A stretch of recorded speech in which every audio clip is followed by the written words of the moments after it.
Okay. So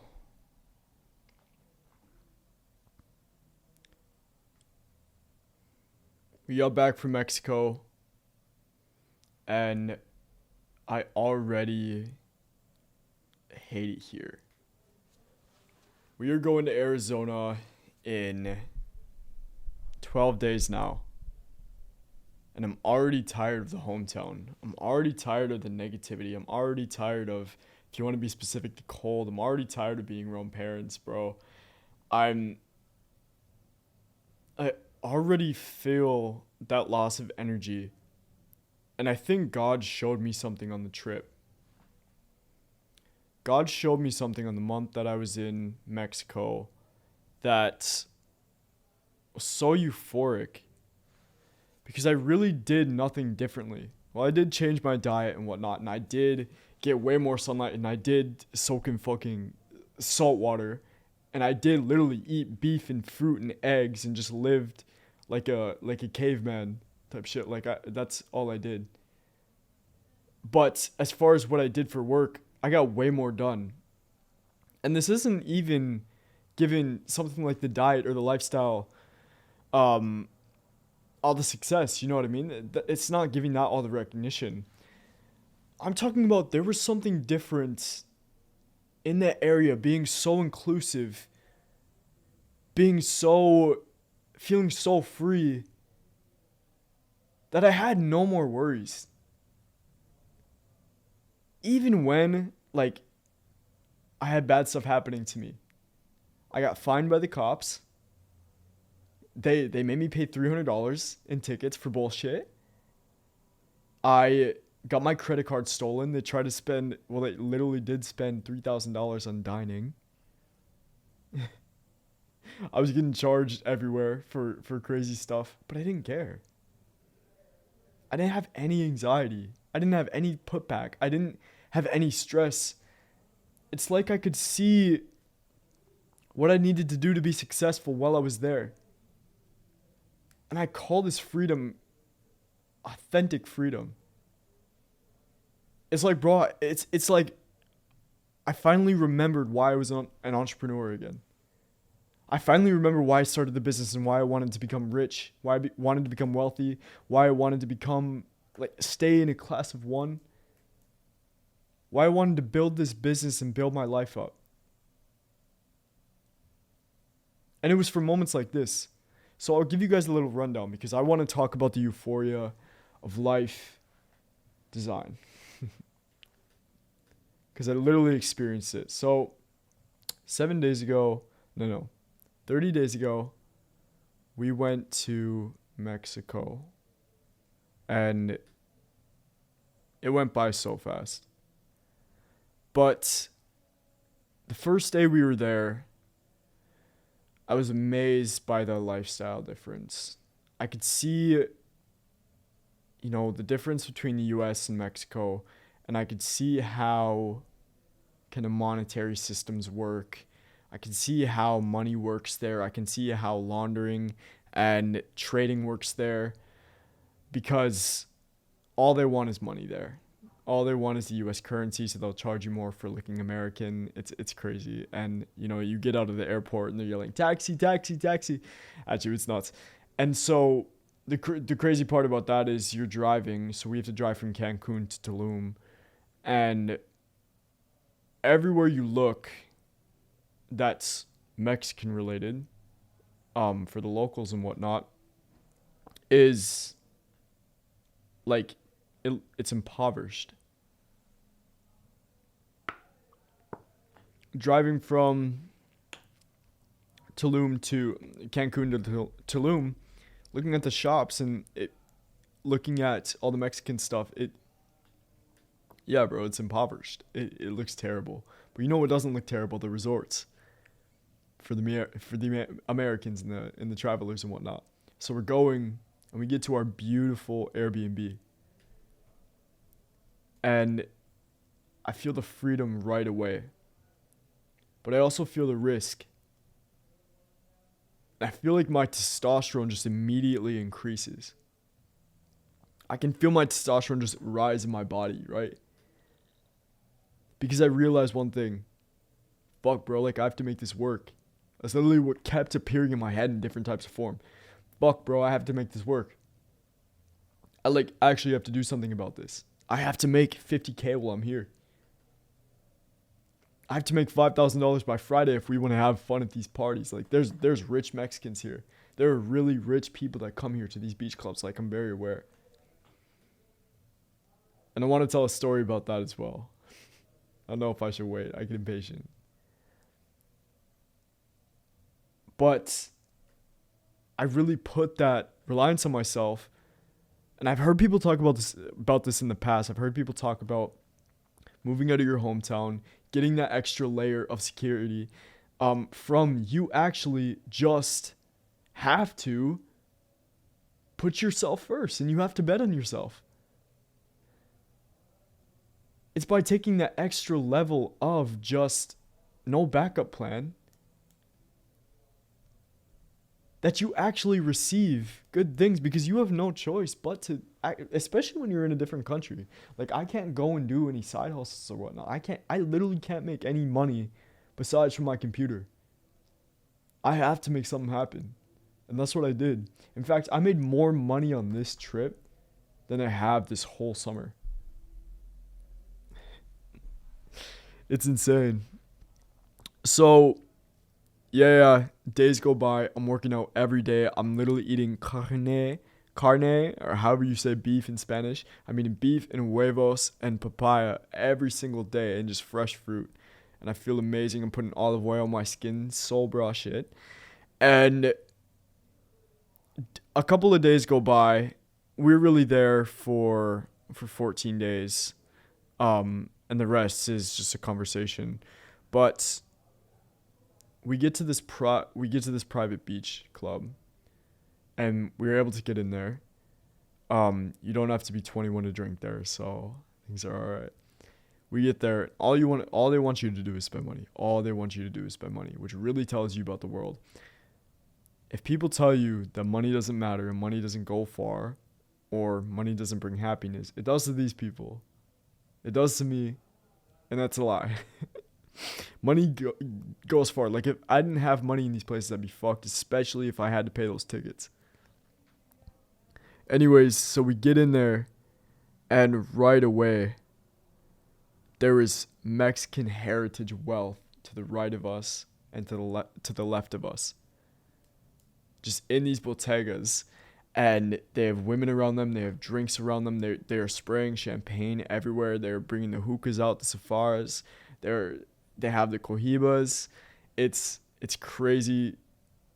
It was crazy to look at, because my first analysis when I came into Mexico was, man, I'm not in the US anymore. I could really see how rich the US was, because although some things are corrupt, you look around, things are all right. In most places, you can see that we're kept up, we're clean in some places, right? Unless you go to Dubai and whatnot. But the US is wealthy. A lot of these countries are not, and you can see that through the infrastructure and whatnot. But you go here, and we get to Tulum, and I see these big houses, and I see these infinity pools, and these gated homes, and homes that people in the US could not fucking afford. And then you start seeing Porsches around. And you start seeing McLarens. And then you start seeing these people who have 6 girls at their bodega smoking cohibas and safaras. And they all look like brothers, probably in the banking or financing industry, probably got rich off some oil boom or whatnot. And me and my friend just look at each other, and we're like, we have to get bottle service. We have to get bottle service by Friday. And we make a challenge with each other.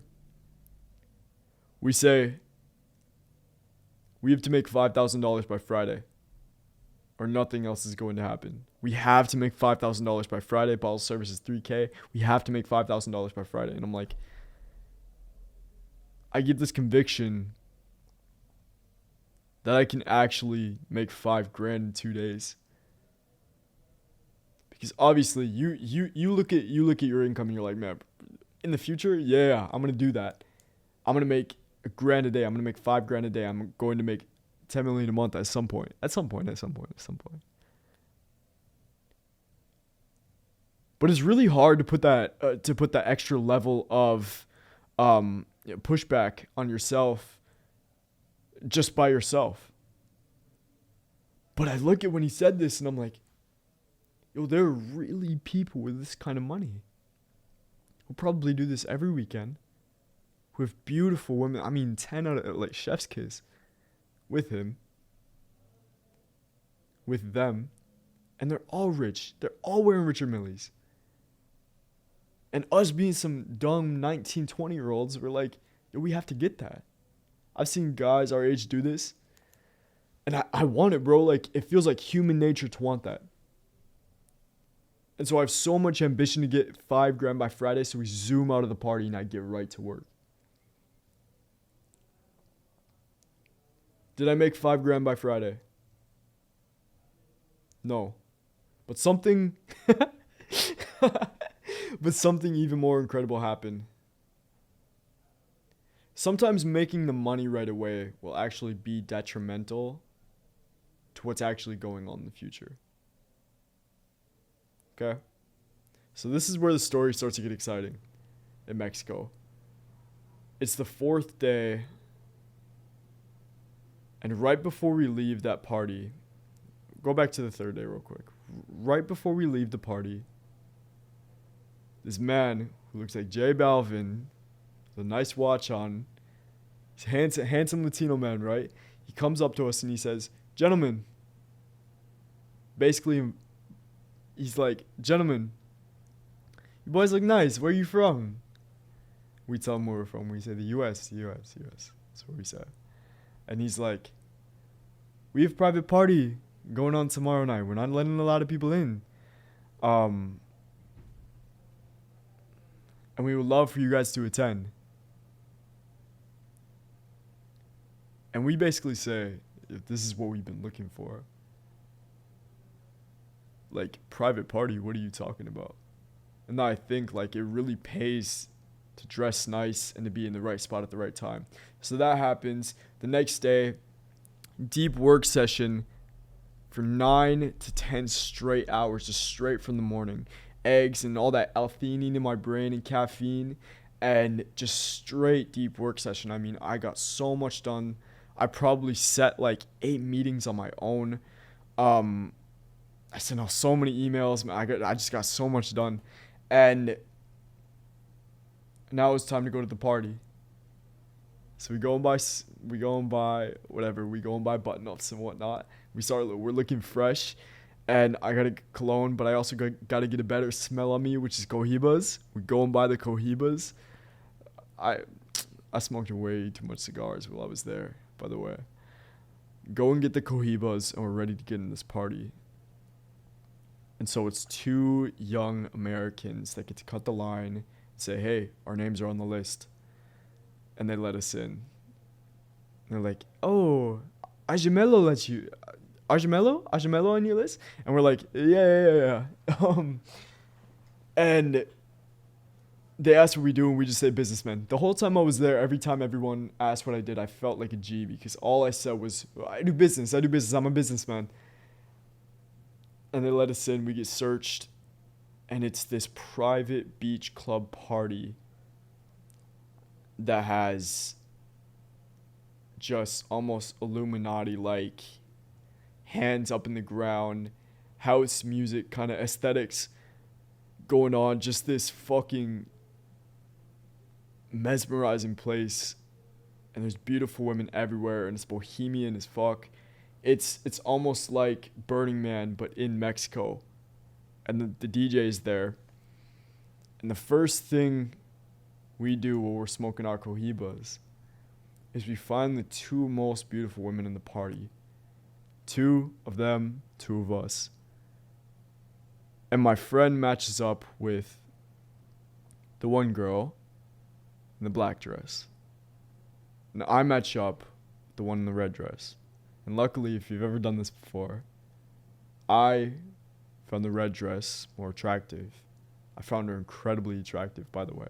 In fact, security and police, all military, do not like us there. So we get the most beautiful girls from the party, and we were talking to them all night. I have such a connection with this girl. And the security is just looking at us all night. Like, for me, somebody that was like mostly sober, because I don't drink, right? And you're looking at these people, you think that they're gonna make a move on you any minute, like the security guards. You like they're staring you down, and I get told to be humble and whatnot. But you gotta realize that's how you gotta play the game, especially when these white guys come in and just take the Latino women.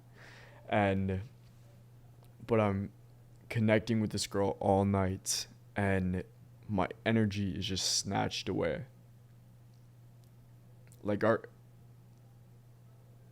haven't had a lot of feelings of just complete connection with people, connection with a female.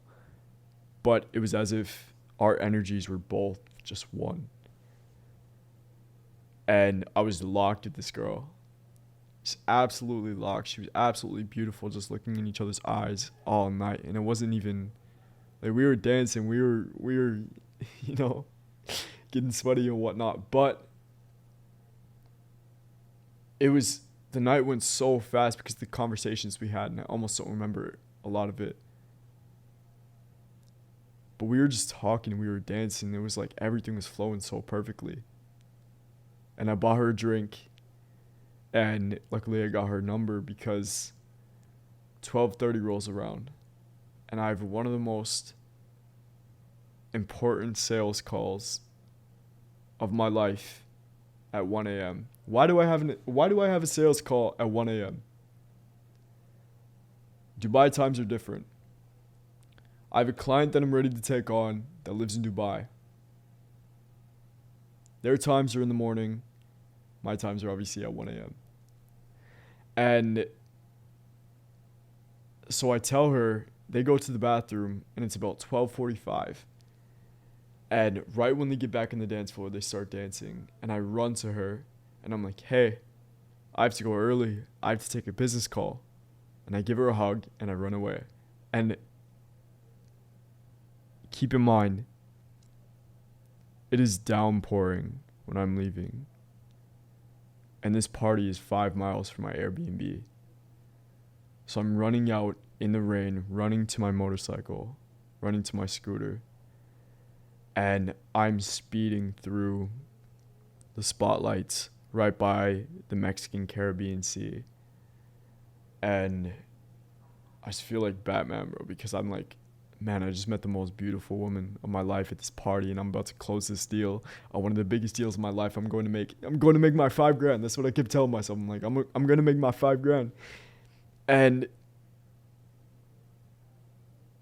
what's also appearing in my mind when I'm thinking is, man, because my ego is there, right? I'm like, I bet this girl like thinks I'm so mysterious. Because girls love mystery. Girls love that shit. So she knows how old I am. She knows I'm like 19. So what I'm thinking is, she's probably like, who the fuck is this guy who's running out of the party when it's pouring rain at 1 a.m. to go take a business call? Like, who is this guy? And my friend told me that in that night he was like, oh yeah, he runs his own business. He's an entrepreneur or whatever. It's fine. It's not that he was just leaving the party. He wasn't lying about it. It was a serious call. Kind of rambled on that, but anyways, I get back and I take the sales call and I close.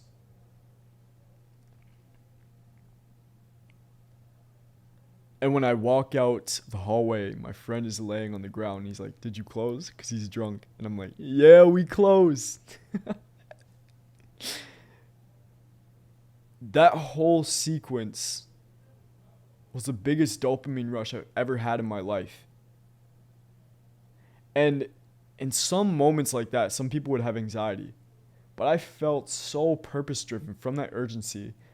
For one, I got back like right away. I had to take that sales call, go zap, close the client, the run out, and like I had to be on my shit. But I felt like I was good, like in that moment. I felt like I was in a real-time movie. And that's how this shit should be. That's how it should feel. That's how your life should feel. I was genuinely in the class of one based on something I created. I literally made $1,000 at 1 a.m. after going to the best party of my life. Yeah, I boasted that shit because I want people to know that it's possible. It's possible to run a cash flowing business. It's possible to live in a different country. It's possible to make your own life. It's possible to live in a class of one.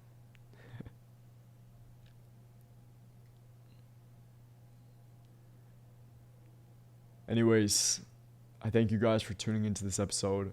I thank you guys for listening. Watch out for the next episode. And live in a class of one and do whatever you need to do to escape, and do whatever you need to do to not only find your passion, because that's not genuinely what I'm talking about. It's living like you're genuinely in a class of one. Like you're the best at what you do. You're a Renaissance man. You have so many skills. You were such an interesting person. You can talk. You can go to women. You genuinely don't conform to any fucking social standards that you don't want to. This is what it means to be in a class of one. To make as much money as you can, as possible, bro. To push your fucking limits and to never fucking doubt yourself. That's literally what we believe. The foundation of what we're talking about. Complete lifestyle design.